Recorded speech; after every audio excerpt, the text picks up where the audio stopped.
फुलांपासून महात्मा बसवरांपासून छत्रपती शिवरायांपासून महात्मा फुले डॉक्टर बाबासाहेब आंबेडकर नामूसाठी यांच्यापर्यंतच्या सर्व महानुभूतींना मी या ठिकाणी वंदन करतो।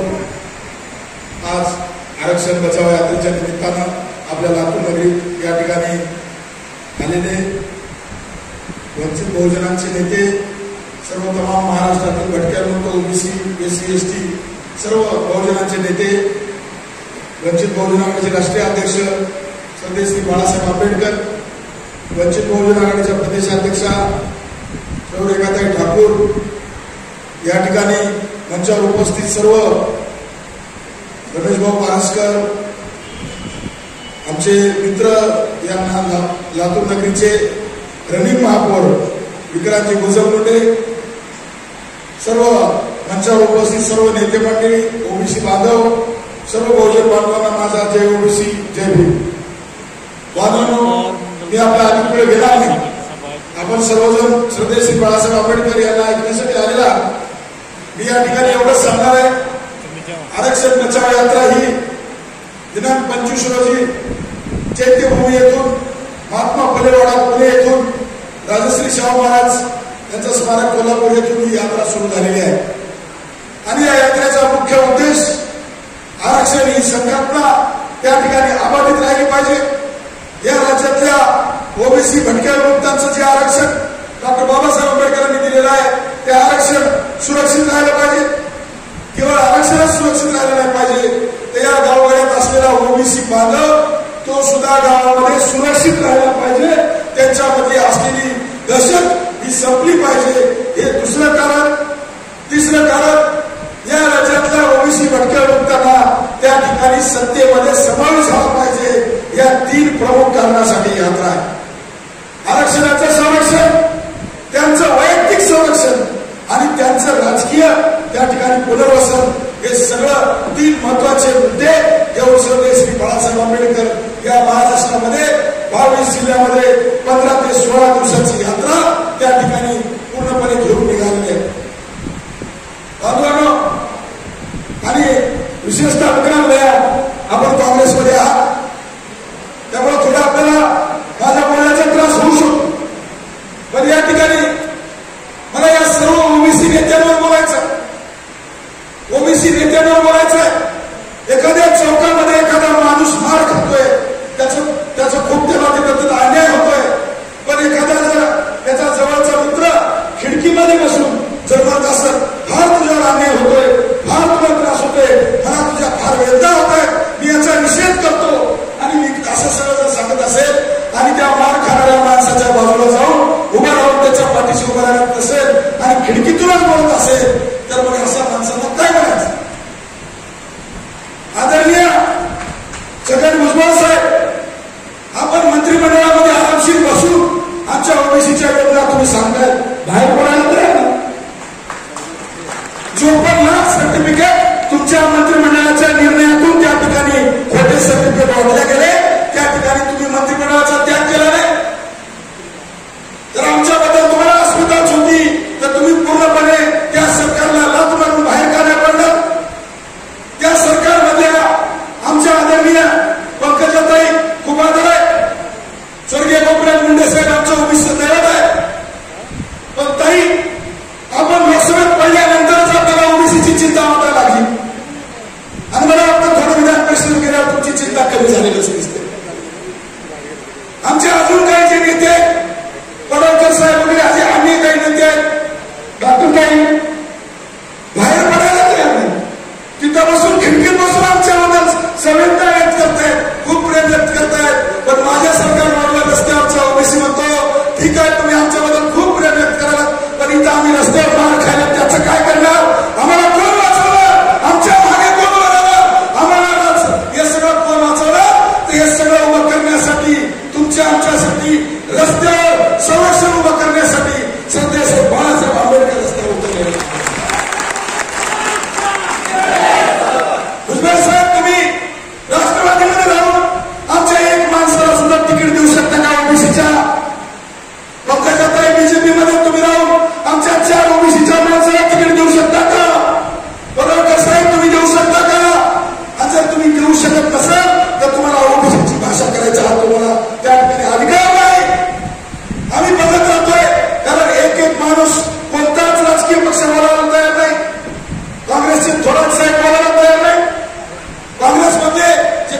नेते नाना पटोले बोलायला तयार नाही.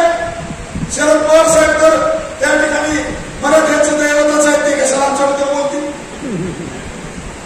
उद्धव ठाकरे साहेबांना आमच्या 15 ओबीसी जाती त्यांनी लाईव्ह मीडियामध्ये येऊन सांगाव्या. त्या जाती मी त्या ठिकाणी त्यांचं सुद्धा मला मनापासून अभिनंदन करतो. 15 जाती 400 पैकी 15 जाती उद्धव ठाकरे साहेबांनी डायरेक्ट मीडियावर येऊन न वाचता त्या ठिकाणी वाचून दाखवावं. त्यांना काय माहिती ओबीसीचं काय त्या ठिकाणी मातोश्रीपासून त्या ठिकाणी ओबीसी भटक्या कोणत्या कोणत्या जाती आहेत काय माहिती आहे.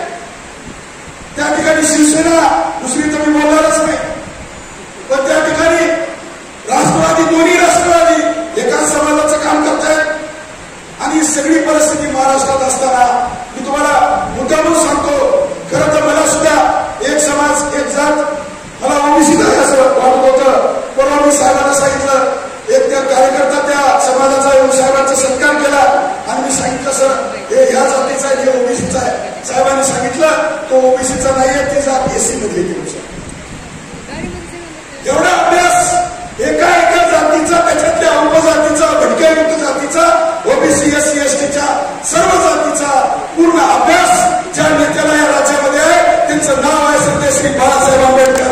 एक तो समाज किती आहे, कुठं राहतो, कोणत्या परिस्थितीत राहतो, सगळ्या एक ना एक गोष्टीचा अभ्यास साहेबांना आहे. आणि म्हणून त्या ठिकाणी माझ्यासारख्या कार्यकर्त्याला वाटतं या ठिकाणी आपण सर्व ओबीसी बांधवांनी निर्णय घेतला पाहिजे. जसं युपी बिहार कर्नाटक या सगळ्या राज्यामध्ये ओबीसी स्वतंत्र राजकीय भूमिका घेतो. भलेही त्यांचा पक्ष वेगळा आहे, सगळ्या कुठल्याही परिस्थितीमध्ये त्यांच्या पक्षाच्या भूमिकेच्या बाजूला जात नाही. या राज्यामध्ये इथं सगळे बुद्धिमान लोक असलेले लातूरचे कोणता पक्ष ओबीसी या राज्यामध्ये मला जरा सगळ्यांनी हात करून सांगा. काँग्रेस ओबीसीचा पक्ष आहे, भाजप ओबीसीचा पक्ष आहे. भाजपनं ते उघड्या डोळ्यानं 57 लाख सर्टिफिकेट दिले. कोणी दिले? देवेंद्र फडणवीसांनी दिले. एकनाथ शिंदेला एक फाईन तरी सही करायची आपण फडणवीसांची परमिशन शिवाय एक फाईन सुद्धा सही करू शकत नाही. सगळं 54 लाख 57 लाख सर्टिफिकेट फडणवीसांच्या संमतीने शिंदे यांनी तिकडे सरकारने आदेश काढलेला आहे. म्हणून शिवसेना आमची नाही, भाजप आमची नाही, काँग्रेस आमची नाही, राष्ट्रवादी आमची नाही. कारण कोणी सुद्धा ओबीसीच्या बाजूला बोलायला तयार नाही आणि ओबीसीला संधी द्यायला कोणी तयार नाही. मी जाता एवढं सांगतो, आपण भारी बहुजन महासंघापासून वंचित बहुजन आघाडीपर्यंत आपण सगळ्यांनी इतिहास तपासून बघा. सगळ्यात जास्त त्या ठिकाणी तिकीट देण्याचं, प्रतिनिधित्व देण्याचं, पक्षामध्ये स्थान देण्याचं काम ओबीसीला जर कोणी केलं असेल तर ते फक्त श्री बाळासाहेब आंबेडकर यांनी केलेलं आहे. तुम्ही सगळा इतिहास तपासून बघा. माझ्यासारख्या लिंगायत कार्यकर्त्याला जिथं 70 वर्षांचा नांदेडमध्ये कोणी तिकीट दिलं नव्हतं, लिंगायताला तिकीट नांदेडमध्ये मला दिलेलं आहे. राज्यात कोणीच बंजारा समाजाला तिकीट दिलं नाही, राज्यात कोणी 4 पक्षाने दिलं नाही. साहेबांनी त्या ठिकाणी हिंगोलीमध्ये डॉक्टर बी.डी. चव्हाणाला तिकीट दिलंय. इथं रमेश लारसकर बसलेत माळी समाजाचे, सोलापूरमध्ये कुठं धनगराला, कुठं भटक्यायुक्ताला 70% जागा लोकसभेमध्ये त्या ठिकाणी ओबीसी आणि बहुजनांना त्या ठिकाणी तिकीट साहेबांनी दिलेली आहे. आणि म्हणून या ठिकाणी आपल्याला सांगतो, येणाऱ्या विधानसभेमध्ये आपलं जर आरक्षण वाचवायचं असेल तर त्या ठिकाणी आपले ओबीसी आमदार निवडून गेले पाहिजे. साहेब प्रत्येक सभेत सांगतायत 100 तिकीटं ओबीसीला देण्याची घोषणा साहेबांनी केलेली आहे. मनापासून आपण त्या ठिकाणी साहेबांचं स्वागत करावं. कारण अजून कुठल्याही राजकीय पक्षाने त्या ठिकाणी ओबीसीला तिकीट देण्याची भाषा केलेली नाही.